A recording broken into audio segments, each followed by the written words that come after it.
wabarakatuh. Apa kabar anak-anak? Semoga kita selalu diberikan kesehatan. Amin. Kali ini kita akan mempelajari materi tentang menyimpulkan isi puisi rakyat atau puisi lama.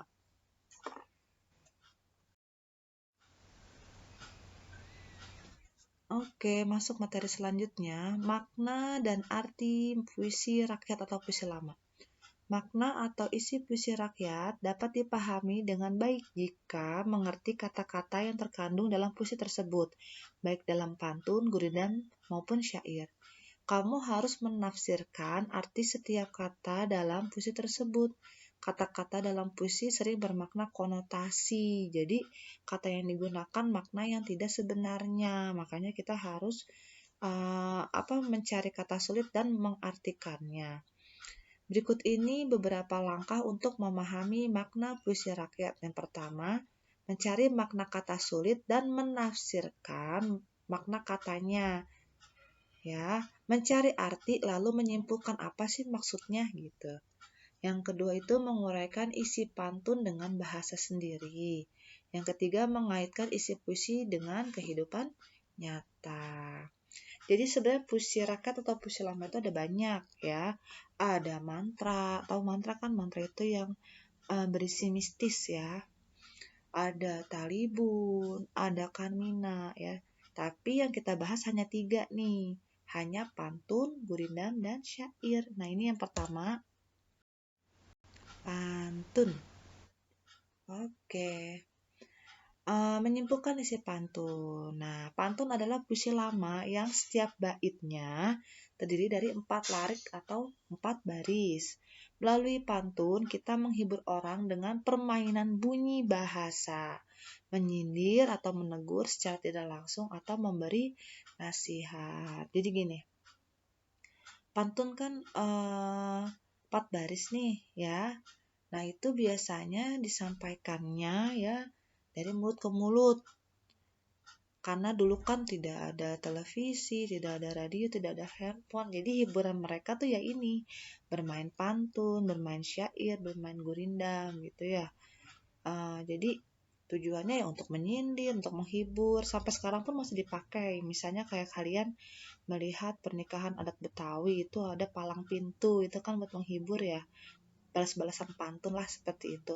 Jadi karena ini dari zaman dahulu dan disebarkannya dari mulut ke mulut, jadi pantun dulu tuh tidak diketahui siapa pengarangnya gitu. Dari zaman dahulu sudah ada. Oke, lanjut ya. Isi pantun terdapat pada baris 3 dan 4. Jadi kan pantun tuh 4 baris. Baris pertama kedua disebut sampiran, baris 3 4 disebutnya isi. Nah, jadi kalau untuk menyimpulkan isi, fokuslah pada baris 3 dan 4 saja. Karena baris 1, 2 itu tidak nyambung atau tidak berhubungan dengan isi ya. Jadi kalau kalian ingin menyimpulkan isi, langsung aja lihat ke baris 3 dan 4. Nah ini ada contoh pantun nih. Air surut memungut bayam, sayur diisi ke dalam kantung. Jangan diikuti tabiat ayam, bertelur sebiji riuh sekampung. Yang ibu kasih warna merah itu baris 3 dan 4 dan itu isinya, isi dari pantun.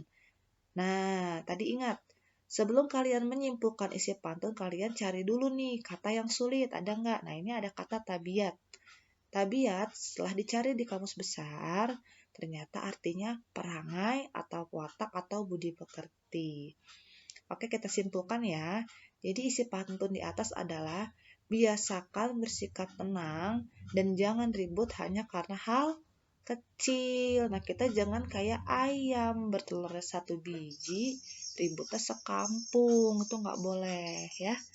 Jadi jangan membesar-besarkan hal yang kecil, itu artinya. Ini ada pantun.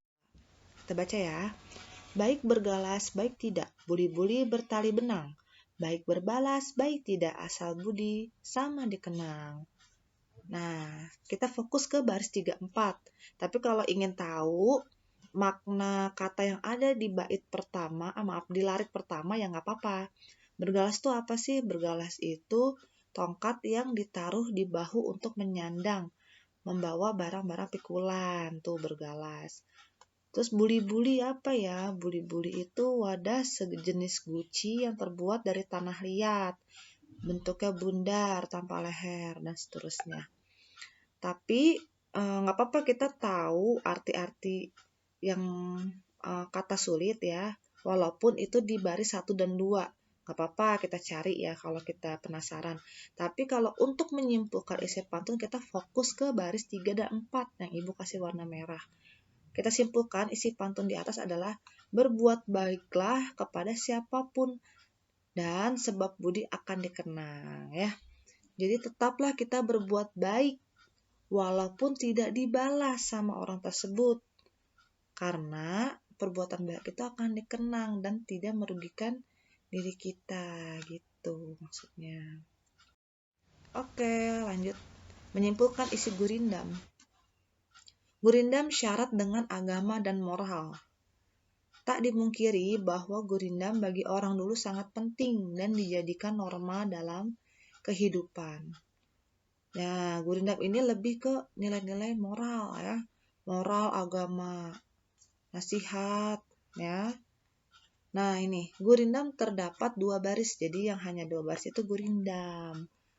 Baris pertama atau larik pertama berisi soal, persoalan, masalah, atau perjanjian. Baris keduanya itu berisi jawaban dari baris pertama, akibat dari masalah atau perjanjian pada baris pertama. Jadi ini tuh nyambung ya antara baris pertama dengan kedua. Cuma baris pertama itu berisi soal, jawabannya di baris keduanya. Kalau berisinya masalah, nah, di baris keduanya berisinya jawaban dari masalah tersebut atau akibatnya. Kalau berisi perjanjian, nah di baris keduanya itu ya udah berisi apa sih intinya, maksudnya akibatnya gitu ya. Isi atau maksud gurindam terdapat pada baris kedua dan biasanya berupa nasihat, filosofi hidup, atau kata-kata mutiara. Maaf salah tulis ini ya. Untuk menyimpulkan isi gurindam, fokuslah pada baris kedua saja. Jadi kalian lihat aja baris keduanya kalau pengen nyimpulin gurindam. Contoh gurindam, jika hendak mengenal orang yang berilmu, bertanya dan belajar tiada jemu. Makna kata sulit jemu, jemu itu bosan ya. Isi gurindam, kita haruslah rajin bertanya kepada orang pandai dan berwawasan jika ingin pintar. Gitu. Ini ada lagi gurindam kedua. Jika hendak mengenal orang mulia, lihatlah kepada kelakuan dia. Kita fokus ke baris keduanya. Nah, makna gurindam, untuk mengetahui seseorang baik atau tidak, bisa dilihat dari tingkah lakunya. Gitu ya.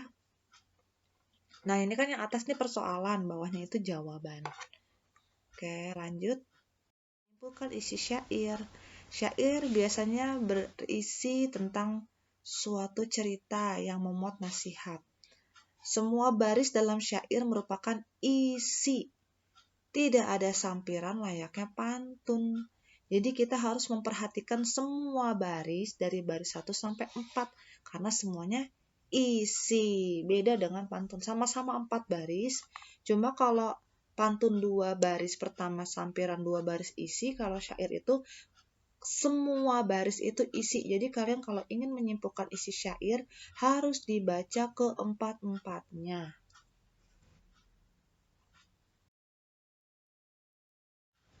Ini ada syair ya. Contoh syair perahu. Nah, yang Ibu bilang pertemuan lalu, syair walaupun 4 baris tapi ditulisnya itu berangkai. Jadi banyak ya. Satu bait, bait kedua, bait ketiga, bait keempat. Beda sama pantun. Kalau pantun udah 4 saja. Kalau gurindam juga sama, walaupun dia hanya 2 baris tapi dia berangkai, banyak dia. Ada 2 ya, ke bawahnya banyak. Nah, kita ambil bait yang pertama aja nih. Inilah gerangan suatu madah, mengarangkan syair terlalu indah, membetuli jalan tempat berpindah, di sanalah iktikat diperbetuli sudah. Arti kata sulitnya madah itu kata-kata atau pujian. Iktikat itu kepercayaan atau keyakinan yang teguh. Makna syair, jadi ini harus dibaca semua, dipahami keempat-empatnya. Kita simpulkan. Ya, syair ini berisikan sebuah nasihat bagaimana caranya menjalani kehidupan yang hanya sementara ini. Ini syair. Wahai muda, kenali dirimu, ialah perahu tamsil hidupmu. Tiadalah berapa lama hidupmu, ke akhirat juga kekal hidupmu. Kita cari kata sulit. Tamsil itu ajaran yang terkandung dalam cerita, ibarat lukisan ya. Makna syair setelah kita baca keempat baris ini kita simpulkan ya, didapati pemuda perlu membekali diri dengan ilmu dan amal yang baik agar hidup menjadi berguna gitu ya, kurang lebihnya. Oke, sekarang ada tugas tulis di buku tulisnya. Nanti akan Ibu kumpulkan sama tugas yang pertama kedua ya. Jadi tugas semuanya ada 3. Tugas catatan, tugas yang kemarin ya, pertemuan yang sebelumnya, sama yang ini. Ini kalian tulis, kalian simpulkan maknanya. Ini ada makna pantun, rindam, ini syair. Jadi kalian tulis di buku tulis, nanti Ibu kumpulkan bareng dengan LKS ya. Buku tulis dan LKS-nya nanti ya, ada waktunya nanti ya. Oke, terima kasih. Semoga bermanfaat. Assalamualaikum warahmatullahi wabarakatuh.